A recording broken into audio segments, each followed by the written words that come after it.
So to recap, today we are talking about Emerson's essay, The American Scholar, because this work of philosophical inquiries into the meaning of life or the meaning of literature, which for people who really love literature might be very similar things, is one of the subjects of the essay. And I think that for you to be very successful as a literary critic for your senior seminar project, you need a strong sense of why this matters and why this is important and why the work that you want to do related to literature or language or teaching or even law is going to have an important impact on the world.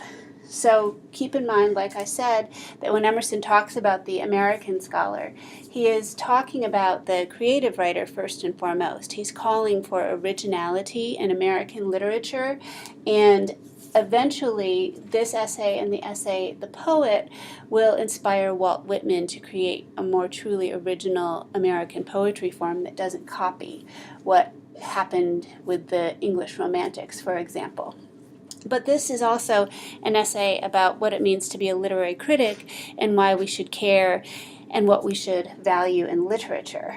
And also, because Waldo Emerson is so important to the canon, or the list of things that we consider valuable to place in anthologies and to teach and to preserve as important aspects of American literature, then it makes it useful to go over Emerson. So the first thing that I'll do is just tell you a couple of points that I find in the essay that reinforce the ideas I just went over: critic or creator, the function of literature, and why the American literary scholar is so important still to American life. And one of those first points that I think is important is when Emerson says that there is one man. And let me move down a little bit to show you where he uses that term. The old fable covers a doctrine ever new and sublime. So this is both an old fable, this is part of religious belief perhaps, something you might know as the mystical body of Christ if you're a Christian, but also a new and sublime idea, which means an idea that's always going to inspire creation, creativity, and come back to life. There is one man, present to all particular men, only partially, or through one faculty, and that you must take the whole society to find the whole man.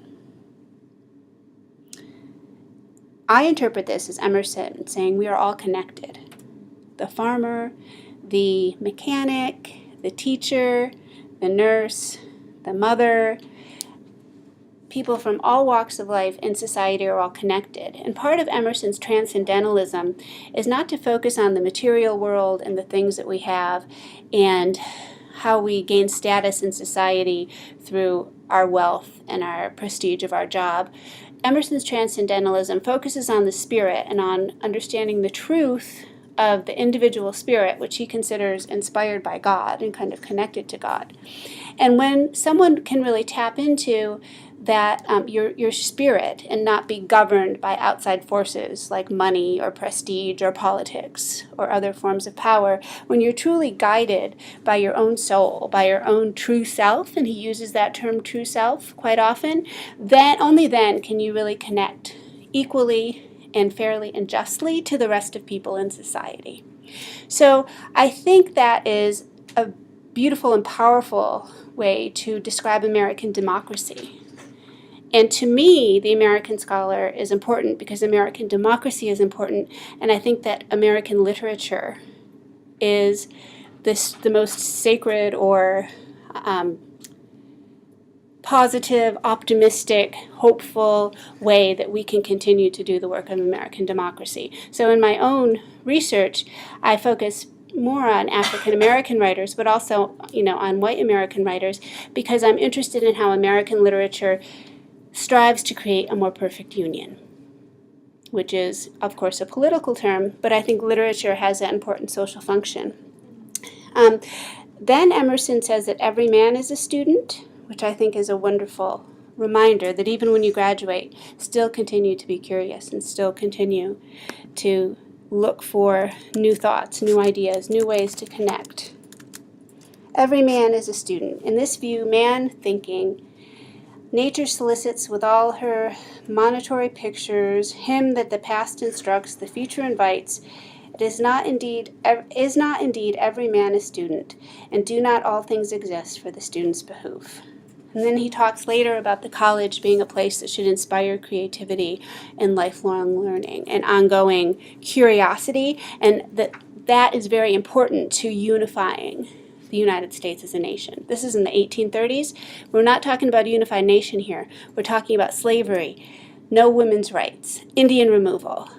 Emerson eventually became pretty concerned about all of those issues, and therefore, when we think about the necessity to always be a student and to continually learn, for Emerson to do that meant that he became an anti-slavery activist. He supported women's rights. He opposed Indian removal because he, in his true self, he felt that the authentic way to be a good moral soul was to treat other moral souls with dignity and respect. So I think that's something literature can offer us. And I remember when I was an undergraduate and I read Native Son. Have you ever read Native Son by Richard Wright? And I felt like I understood Bigger Thomas, who had lived a life of trauma, right? He is an early 20th century African-American man who grows up in the slums of Chicago and is practically turned into a sociopath because of the rage he has about his lot in life, largely caused by racism. And as horrible as the story is in Native Son, I was so taken aback by the beauty that Wright created, because he made me see that Bigger Thomas is me. You know, that one man idea, that idea of a common humanity, which is very idealistic, but nonetheless, I think that this definition of American literature remains important, though idealistic. And then the last point I want to make, well, not the last, but a kind of fun point, is that Emerson says, don't just be a bookworm, which is kind of funny. This is the warning against the literature professor or the critic. To be man thinking, you have to read, and then you have to apply that to living in new and creative ways. Instead of man thinking and living actively and connecting to other people, we have the bookworm. Hence, the book-learned class who value books as such, not related to the human constitution, become kind of a third estate with the world and the soul. So you don't want to use books to alienate yourself from the rest of society by thinking that you're better or superior because you're educated, and that the masses are just a bunch of, Facebook live streaming lunatics who we don't want anything to do with. You don't want to get snotty about being a bookworm. So it's a really egalitarian kind of down-to-earth message in that sense. So having said a few of the things that I think are inspiring about the American scholar, I'm going to ask you for examples, and I'll use the search feature here to find the examples that you found interesting and inspiring. So who wants to start? Mine was just interesting because I viewed it the exact opposite of what you just described. Oh yeah, you viewed it as elitist? Yeah, a little bit. It's on page 102. Okay. It's in the long period of his preparation, he would portray often an ignorance and shiftlessness in popular arts, incurring the disdain of the able who shoulder him aside. Okay, so Nina is reading the American Scholar as being potentially very elitist. To become man thinking, you must have self-trust. The scholar should cheer and raise and guide men by showing them facts amidst appearances.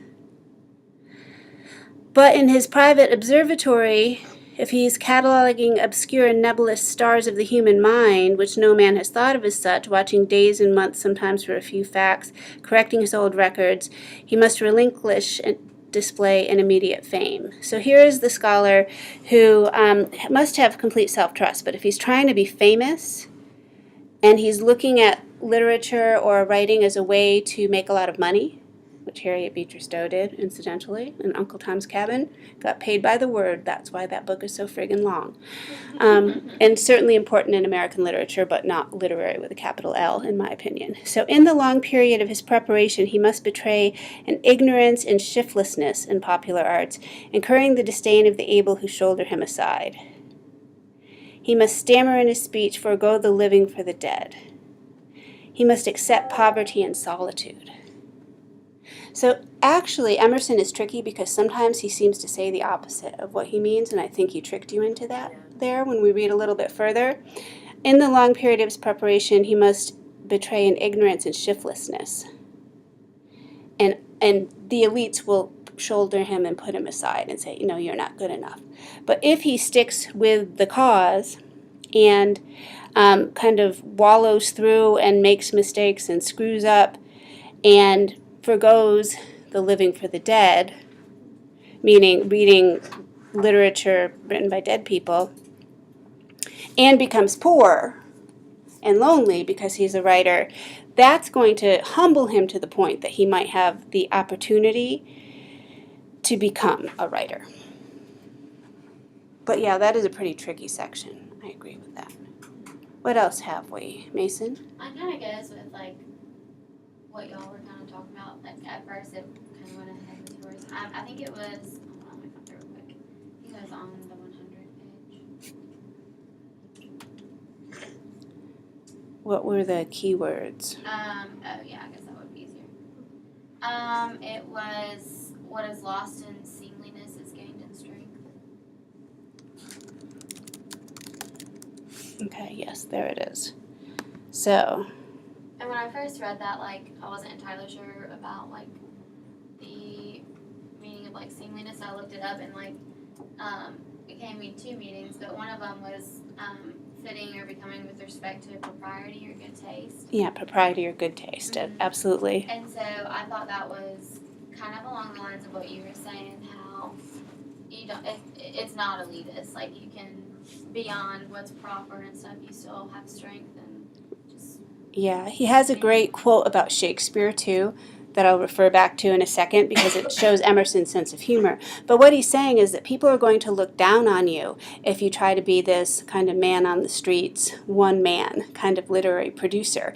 Because within the academy, and he's addressing a group of people at Harvard University, you're reading the classics.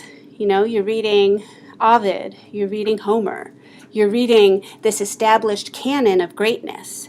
So for the American scholar to put those aside and say, no, I want to live life, I want to work, I want to meet the farmer, I want to experience the landscape of the United States and make something new, which Walt Whitman does by wandering through the streets of New York and looking at people. If you know of Song of Myself, it's about him wandering around and looking at people, looking for his brother, looking for his soulmate, doing exactly what Emerson says to do here, but people will look down on you for that. Although he says that, you know, books are great and great literature is great, you got to step out of that bookworm kind of carol in the library and live life to create something new. And the great comment about Shakespeare, let me find that really quickly in my book and then cross-reference it.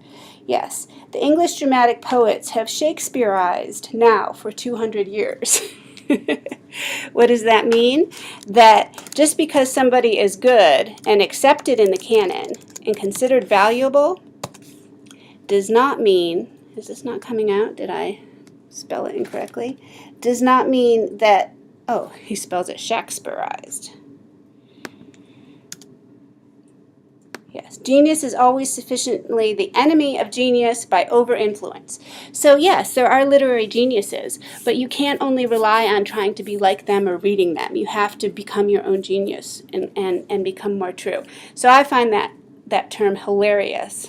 The English dramatic poets have Shakespearized now for 200 years. They haven't done anything original. They're so overwhelmed by the greatness of Shakespeare that they haven't done something new. Other comments? Yes, Victoria? One thing I found interesting, I guess one of the keywords you put is copestone. Hope stones? Copestone, it's like COPSTO. Oh, don't even remember that. That's fascinating. Okay. And basically, the most interesting thing to me was that he says that grammar is learned through life, basically, in colleges and books on like copy language. So you don't really actually like learn it unless you speak it. All right, yeah. Or introduced to it. You know what I mean?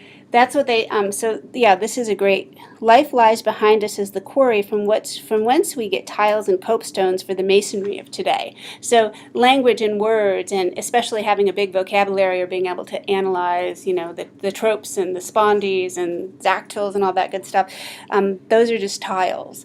But the quarry is living in the real world and in life. And the best way to learn grammar is to actually speak, which is why we encourage study abroad. Wonderful.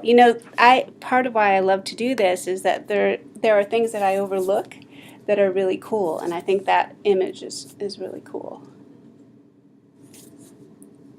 Other examples? Kellen? Mine is on page, 99, and it says, I learn immediately from any speaker how much he has already lived through the poverty or the splendor of his speech.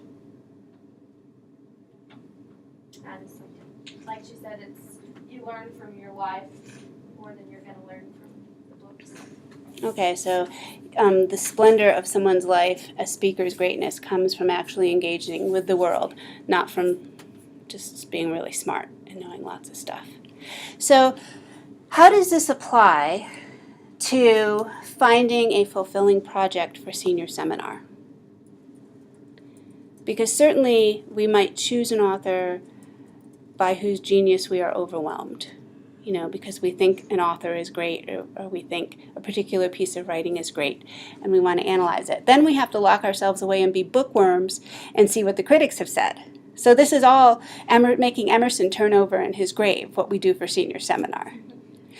Nonetheless, I think that I do really believe that these exhortations, these encouragements we get from Emerson should encourage us in the work we do, even for this class, even though it seems completely contrary to it. So, is that possible? Well, I think these encouragements will still, although we are, going through and locking ourselves away, but it still gives you the opportunity, because we do have to create our own critique in a sense, and so that gives you the opportunity to take your life experience, or like what you think you know about people or society, and apply it to what the critics already talk about or know. So you have to be your one true self as your critical positioning, and you have to disagree or further or, say something original in addition to what the critics have said. That's an excellent point. Brittany? My quote kind of leads in from that. On page 101, it goes into 102 as well, but Okay. it says, he is the one who raises himself from private considerations Mm-hmm. and breathes and lives on public and illustrious thoughts. He is the world's eye, he is the world's heart, he is to resist the vulgar prosperity that retrogrades ever to barbarism by preserving and communicating heroic sentiments, noble biographies, melodious verse, and the conclusions of history. Okay. So even as a critic, even if you're not creating something original for your project, you are reminding the world of something that's valuable for all of these reasons. The world's eye, the world's heart. Resisting vulgar prosperity, meaning resisting things that will just make a lot of money or be popular, but really focusing on nobility and heroic sentiments that are And it's new. still, obviously it still says like private considerations. Yeah. So it's not like the considerations we make are constantly through discussion. Mm-hmm. This senior sim project can easily be applied to this quote.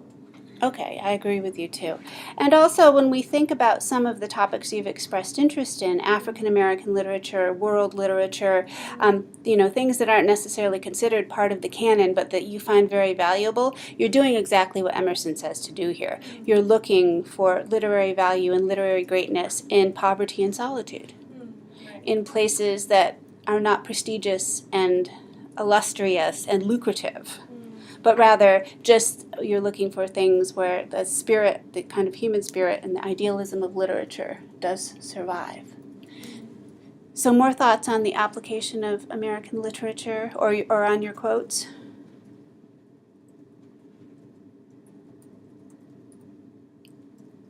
I want to jump over to a discussion eventually of this critique of a critique of Emerson, which is the new American scholar. Should we move along and go ahead and do that now? I have a question. Sure. I had a quote picked out, Yes, and I just wanted to have a little guidance on what it might mean. absolutely. It's let the grandeur of justice shine in his affairs. I thought that was interesting. Yeah, okay. I don't know why exactly. All It's right. towards the top. I think it's like one of the first 2 or 3 pages. Oh, this is a different grandeur. Yes. Okay. He says, because he uses one of Grandeur of justice.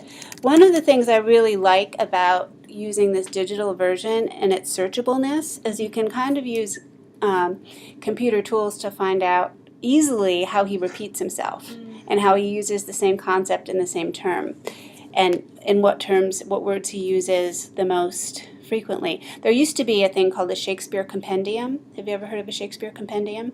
It's a book that's like an index of all the words that are in Shakespeare and the different plays in which you can find those words used. And it used to be an actual book. Now they don't need to make those anymore because you just go to a digital version and you search the word. But, that was our old school version of this digital humanities practice of being able to. Dr. Williams made us make wordles of like Sir Gawain and the Green Knight and stuff to see what words came out the most. Or Yeah. like words were the same thing but were different words. You know what I mean? Right. Okay, so a great soul will be strong to live as well as strong to think. Does he lack organ or medium to impart his truths? He can still fall back on this elemental force of living them. This is a total act. Thinking is a partial act. Let the grandeur of justice shine in his affairs. Let the beauty of affection cheer his lowly roof.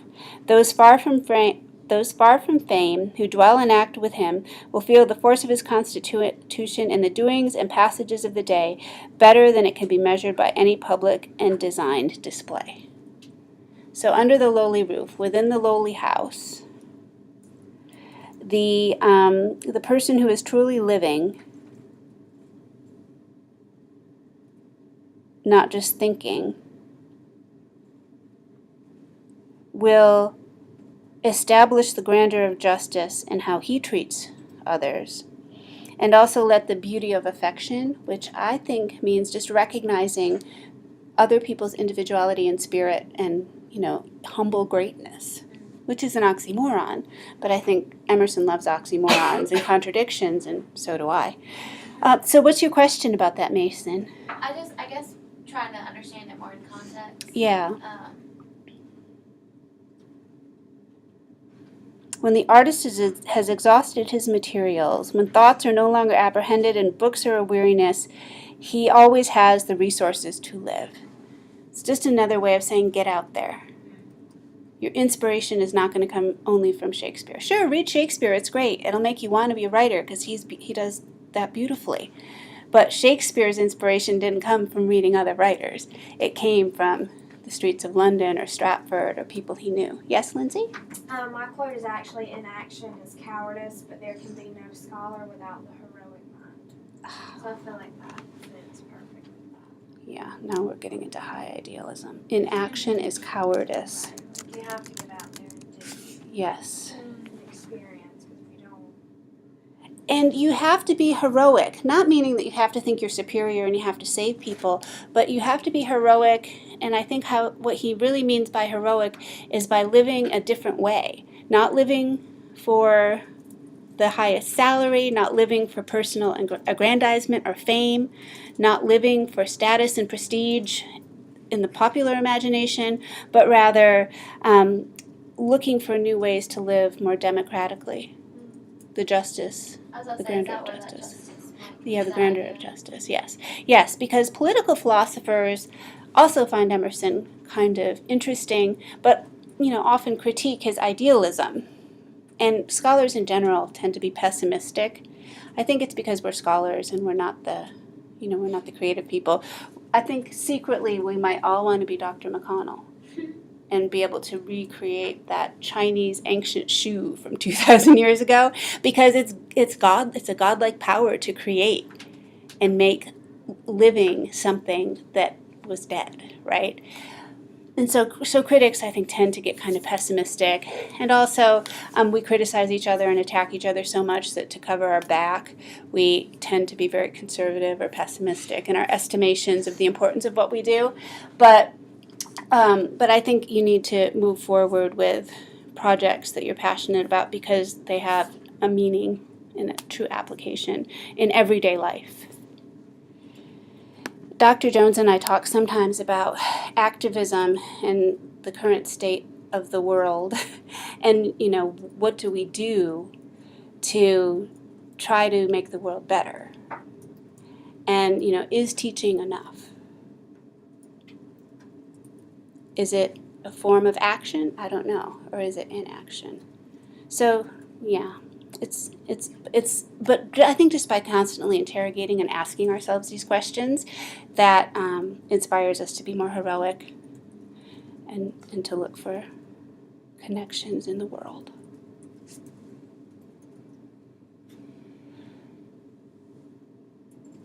Yes, Andriana? It's on page 24, but I'll just give you a key word. Unifying. Yeah. So it starts to the young mind, so like a little bit up. Yeah, the young mind. Yeah. Right. All right. To the young mind, everything is individual, stands by itself. By and by, it finds how to join two things and see in them one nature, then three, then 3,000, and so tyrannized over by its own unifying instinct. So, like, to me, like, that means, like, it means, like, instead of, like, as we get older, we stop seeing things, like piece by piece, but we start to, like, connect things that we've learned from our past and kind of try to, like, learn from our mistakes and then go on living, like, this life where we, try to avoid things we've been through. And it also says discovering roots running underground whereby contrary and remote things cohere and flower out from one stem. So, yeah, I mean, that, and when I read that, I just thought about, like, close reading and, like, just reading things differently than I would, as a 12th grader. That also reminds me of what you were talking about, how, like, to find that common humanity in everyone. Right. Like, that gives me that idea that, like, we all stem from the same kind of either motivation or whatever it would be. But it's a little bit tricky because he says that we should be able to find that one man, that universal. And this is where Emerson's really tricky because he always contradicts himself, and whenever you think you've grasped onto an idea, it slips away from you because the word tyrannized, which means to take away your authority and your power and your individuality. So within a sentence that sounds like it's all about doing something very good, you're being tyrannized, which negates everything good that's happening. And what I think he means by that is, like, you start out being very individualistic and it's all about you, but then you see commonalities between 1 and 3 and 3,000, and you start to see that universal one man. But if you go too far in doing that and universalizing, and you diminish anomalies, you cast aside things that are different and unique because they don't fit into your worldview of this consistent oneness, then you're being tyrannized by this unifying instinct. So you have to still be able to see the diversity and the difference within the universal. I don't know if he touches on it, but, like, I think what I just thought about, I think is interesting is that he, like, encourages people to find that universal. And I think, I don't know if he might talk about it, but, like, to me, in order to know more about yourself, like, to find a universal, then you can see how you're different or what's different about yourself with that universal. So I feel like finding the universal I guess, would highlight things about yourself too that is individual, that sparks that creativity or that difference among like the common universal. Right, because we're universal, but we're farmers and potters and different kind of things. So I think the way you just described that is very close to what he means. That yeah, we have to have this sense that we're all one, but we also need to respect and recognize the different contributions that other people make, and we need to know what we have to contribute, because we can't all be poets. Sadly. And like a little bit above that, it says,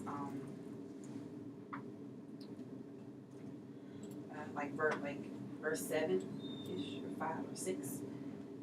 It says, there is never a beginning, there is never an end to the inexplicable continuity of this web of God, but always circular power running.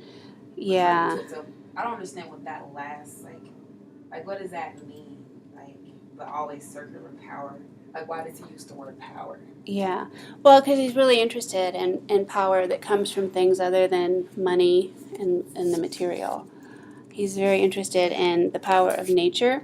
And when we look at that article, Rob Wilson says that Emerson's American Scholar set the tone for literary scholarship in the United States, and it really screwed us up because we're looking for these ideals and we're not really looking for ways to change the power dynamics of society that do move in circles but can be rebalanced and reconfigured so this circle of power flows through the appropriate channels. For example, if we think of the circle of power in the 1830s of circumventing Native American, African Americans, and even all women, white women, black women, then power is being it's not having that diverse.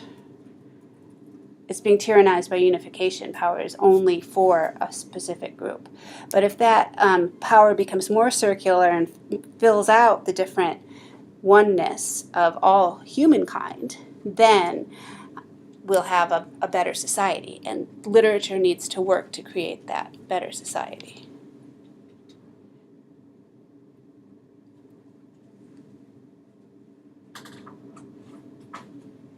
So we shouldn't give up because the power nobody owns the power. It's a circle of power. It's just that it needs to be rerouted, and it's all coming back around. There's only like a certain finite web of power, like an electrical circuit, and we just need to reroute the circuit so that everyone gets lit up. That's what I think that means.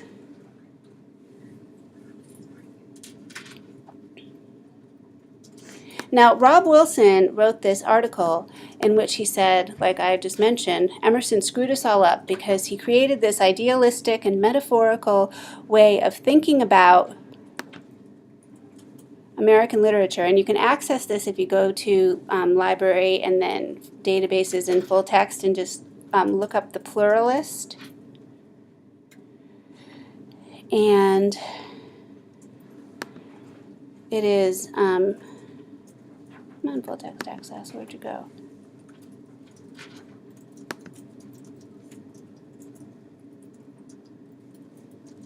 I should have just downloaded the stupid thing and not tried to do the virtuous way that helps the library.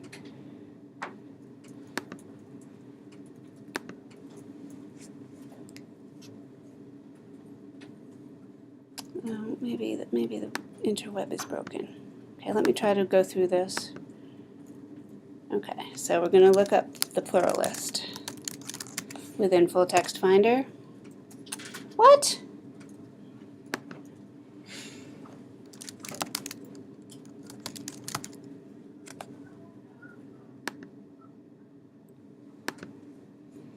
Okay, let's check and see if I did download it, but I don't think I did.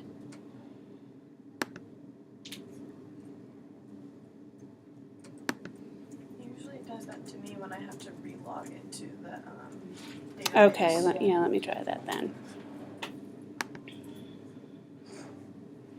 I'll just start all over again.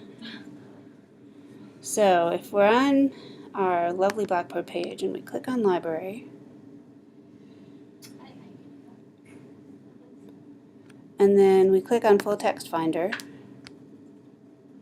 Oh, it didn't make me log in, so I think it's still gonna fuck with me.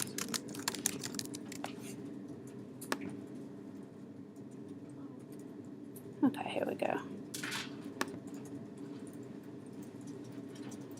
And come on. Oh, you know what? I gotta click on Muse. That's why.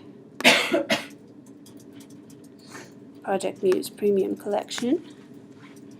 And we will go to 2014, Volume 9, Number 1. And we will go to, this is book review essay, but it's actually not even a book review. I think it's a review of an article. So usually we write book reviews, but to have your article reviewed is pretty wild. Let's see. Let's just try HTML, maybe it'd be a little quicker.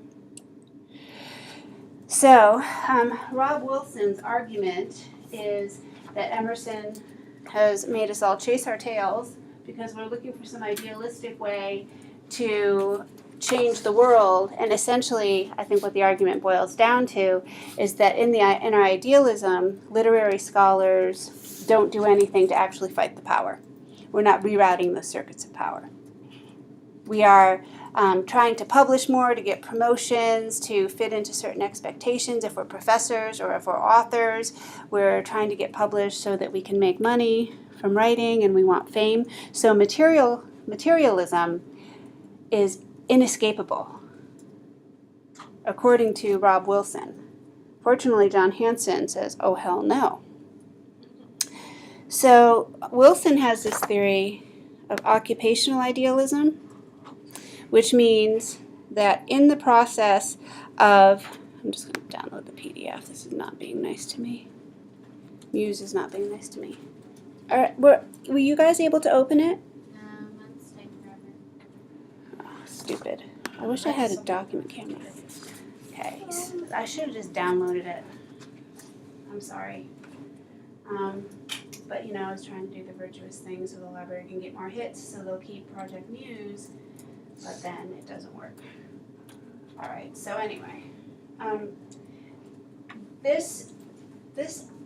found this article really interesting because I find everything about Emerson interesting, and I find it I find Emerson kind of my lighthouse for thinking about literary scholarship. Kind of guides me and directs me. But within literary scholarship, there is a trend called Marxist materialism. And how many of you have taken theory? In it right now. Have you done Marxism yet? Okay. It's a real bitch because it's a double-edged sword. There's this thing called dialectical materialism, which is essentially a fancy way of saying that for your method of studying the way that the world works, you must always look at material things over the mind or spirituality. Because spirituality and these ideas of God that Emerson loves to talk about, Marxist materialists will claim are just money. That there is no God, we're governed by money. Whether we like it or not, we can't escape it. So God is money in Marxist materialism. I think Emerson consistently argues against that happening and doesn't want that to happen. So for Marxist materialists to then blame Emerson because we've fallen into this trap of looking for economic remuneration for our literary endeavors, it's not fair to blame Emerson because precisely what Emerson is saying in The American Scholar is don't fall into that. Be humble. Your life is going to suck. People are going to look down on you if you're really true to yourself. You're going to be hungry. But because this whole idea of the literary and the one man and the true and the universal good that Emerson proposes is such a beautiful ideal, what Rob Wilson argues is that we get caught up in wanting to be part of creating this literary world, but since he doesn't believe there's this spiritual or creative aspect of it outside of the material world, which is governed by money, we just get sucked into trying to write more articles so that we'll get tenure, so we'll get paid more, or trying to publish more short stories and get them in the Atlantic, because then you get paid more, because then you can get an editor or an agent who will then publish your book and you'll get more money. So what Rob Wilson is arguing is that the literary marketplace is inevitable and we can't find our way out of it. And John Hanson takes issue with this, and he says, Wilson's theory of occupational idealism is an invalid rhetorical device used to support his belief in dialectical materialism, meaning because he believes the whole world is pretty much governed by money and that there is no God, there's just money, he does not get Emerson. And he can't get Emerson, and he never will. So this is a really great example of critical positioning, because Rob Wilson is an excellent scholar and does a really good job critiquing Emerson and talking about the ways that being idealistic can be dangerous, just like being universalistic can be dangerous. You have to understand when you're looking at Richard Wright and Native Son, going back to my example, I read Native Son, I felt like I was Bigger Thomas, and I was inspired. Well, that's idealistic, because that doesn't make me try to change the structural oppression that creates Bigger Thomases. So the trap is that thinking you've read the literature and you're transcended and you're transformed and it's all good, not actually voting for politicians who are going to increase funding to Chirac for more education and change the DEA structure that's constantly arresting people for drug offenses and putting them in the prison pipeline, blah, blah, blah, blah. That's the danger that Marxist dialectics are worried about, that we'll think everything is so beautiful and that our literary endeavors make us so happy and see such a beautiful world that we're not actually putting up a good fight to change the material realities of the world. So this is both a really interesting introduction into Marxist criticism and the problems with it, because I do agree with Rob Wilson that it is dangerous for me to be like, I love Bigger Thomas, and go around preaching the beauties of Native Son and not do anything about structural inequality. I agree with Rob Wilson. Yes, that is a dumbass thing to do. That you have to have some way of, walking the walk, not just talking the talk. But isn't that what Emerson tells us to do constantly? Walk the walk? Right. So I then, after I read Bigger Thomas and felt like I was him and was all idealistic, and got checked a few times by members of the Black Student Union at my college, who very kindly and lovingly told me when I was out of line, I went to Botswana and I lived in this ideal literary world and I got to study South African literature, but I was in this wonderful position of privilege. So I was doing what Rob Wilson says is the problem. But then I went and taught in Philadelphia. I taught elementary school. I taught second grade.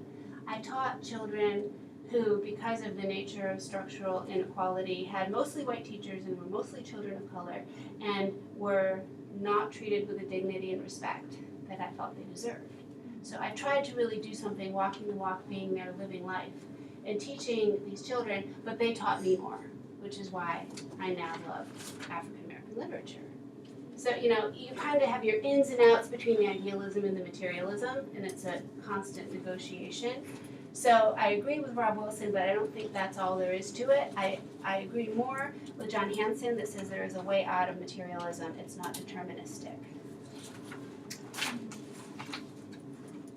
Anybody get that stupid article to open yet? I did. Yeah, I did too. Okay. So thinking about critical positioning here, John Hanson very respectfully and very accurately goes over Wilson's argument, with the exception of in his first paragraph says he is wrong.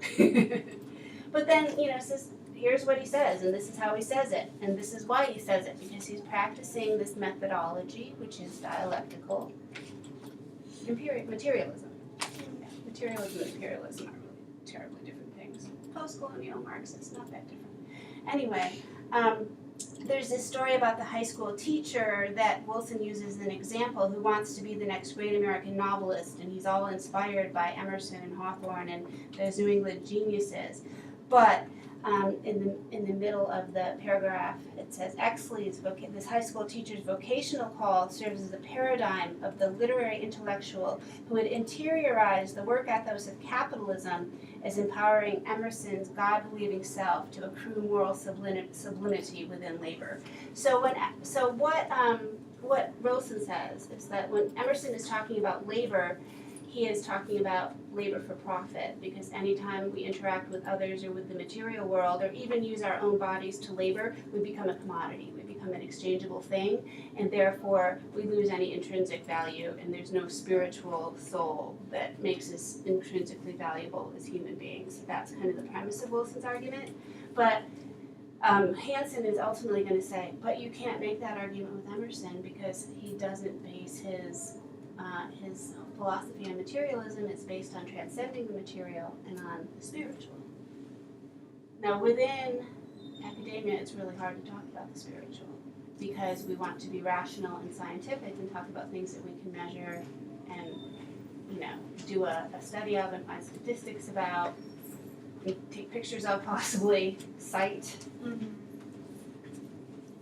I think part of the ultimate message that Hansen makes here is that we need to open up our ways of thinking a little bit and think about, even if we're not spiritual people, think about creativity as being a source of power, not just money as a source of power.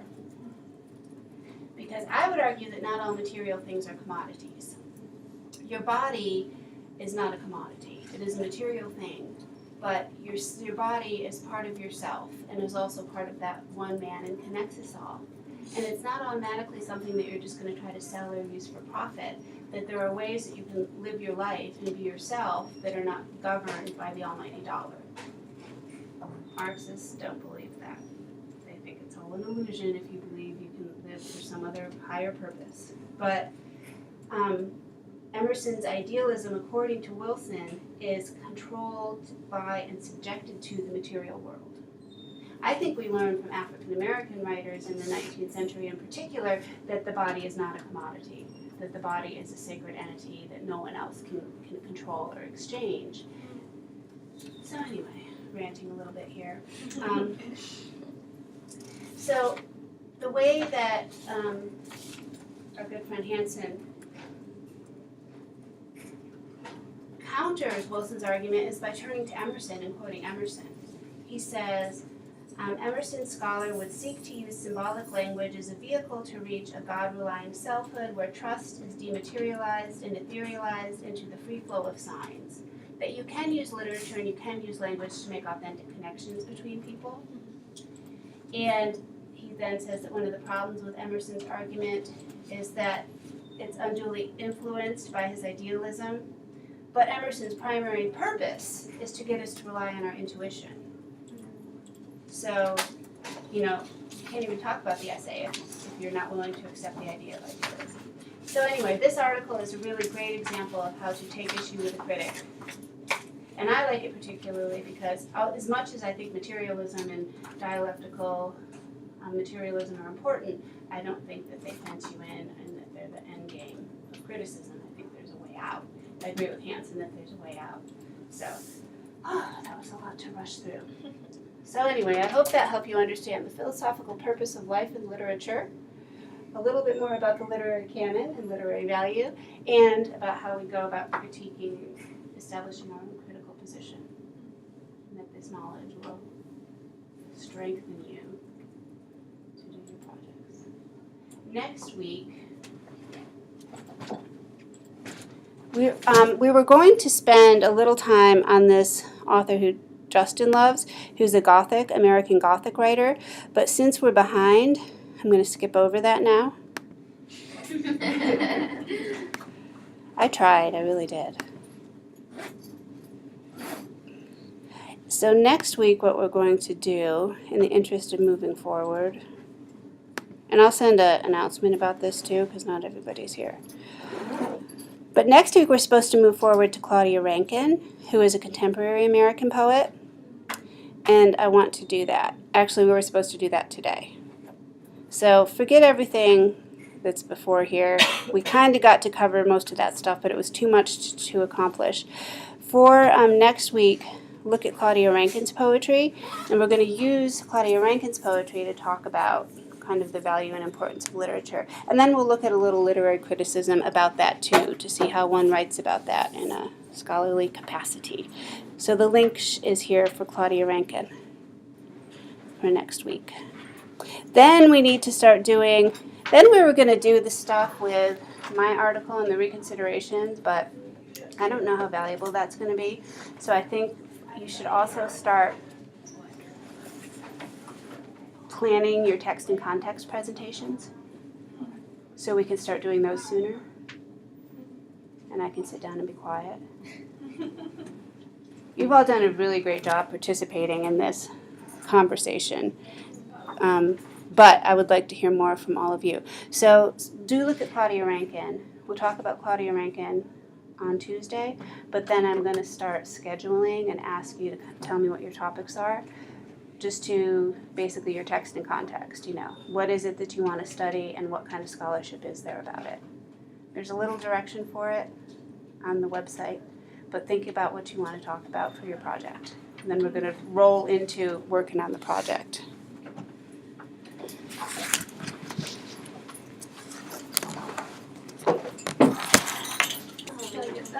Well, your text is your creative piece and your context is the historical research you have to do. Yeah, so it's pretty straightforward. Have you found any of those sources yet that you I want? found a couple of books, but you can't get them through your library alone. No, most of them are just like scholarly research about the history. It's just happening like they're absolutely in the library. Like, I think You go to the library, you ask the librarian. That's what I'm gonna do. Oh no, I'm gonna write those while Oh I'm yeah, talking I understand. Not every time. I Don't worry. last one, I didn't even do it. Oh, well. I do have several books And like, picked do out. this. Okay. Real, like, Some something costs websites. 30% And I would like to talk to some people down in my uni, but because of the hurricane, Well, I don't I even never think they would be able to get in touch with me. Right. So. It might be possible, but yeah, don't worry about it. I'm looking for an eraser. Yeah. I'm gonna stop down there. I'm trying to work on this thing right now. Because I did not know we had to do that. Like I had no. Oh, yeah, no. Yeah. So she was like, oh, by the way. By the way, you have to have it done for your presentation. Oh, next week. All right. It's not that bad, but just add it to the list. I think just time consuming is what it is. It's not that hard. So we have what, like just summarize it? Yeah. Which isn't bad if I understood what it was saying. Yeah. And I look at mine and it's like, so I can't find an eraser, and I wrote on the dry erase boards. So I apologize for that.